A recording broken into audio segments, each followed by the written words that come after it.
it's Roger Miller. Just a series of videos. The intention, these are going to be completely unedited. Just basically me talking, just sharing some information that I have. This is a little bit different than the other items, but this is something that I had, and I thought I'd just quickly talk about. Back in very early years of my education, we were studying the atom and talking about the protons and the neutrons and the electrons, and the protons and neutrons being in the center in the nucleus.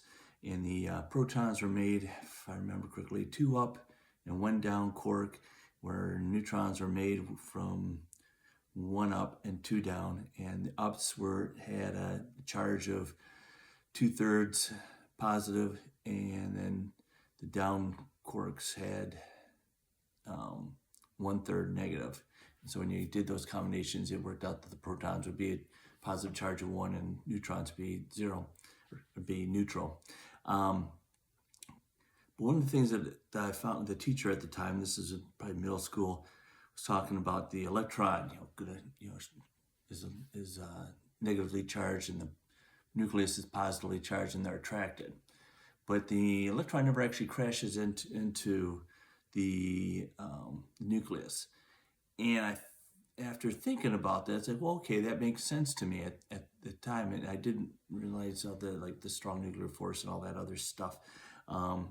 But for my mind, and that's kind of what it did here, is it actually creates something that has, this would be like the nucleus, where it's a positive charge facing out, and then this will be this is going to be the up quarks that are positive charge facing out, and this would actually be essentially a down quark. So figure this is the nucleus, where we have a positive and then we have this negative. Now if you try to push them together, they actually going to repel because they're opposite charged. But just assume that it sits right there. And then you got the electron that comes into play. Now it's actually going to be attracted.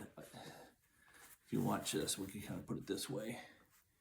It's actually attracted, but because of the up quark, or the down quarks are actually repelling, so it's actually if the down quarks are actually making a shell around the nucleus, that would explain why the electron can never crash into it. It'll be attracted to it, but it'll never get it because of the repulsion of the down quarks. Anyways, it's just something that made sense to me at the time. I doubt that's what's actually happened. Well, I doubt that I'm not the first person to ever think of that, but that's just something idea to explain why the electron never crashes into, because if you just look at the charges and just make the basic assumption that the up quarks are towards the center and the down quarks actually create a shell around it, you'd have this. Anyways, found it interesting, thought I'd share it. Thanks, bye now.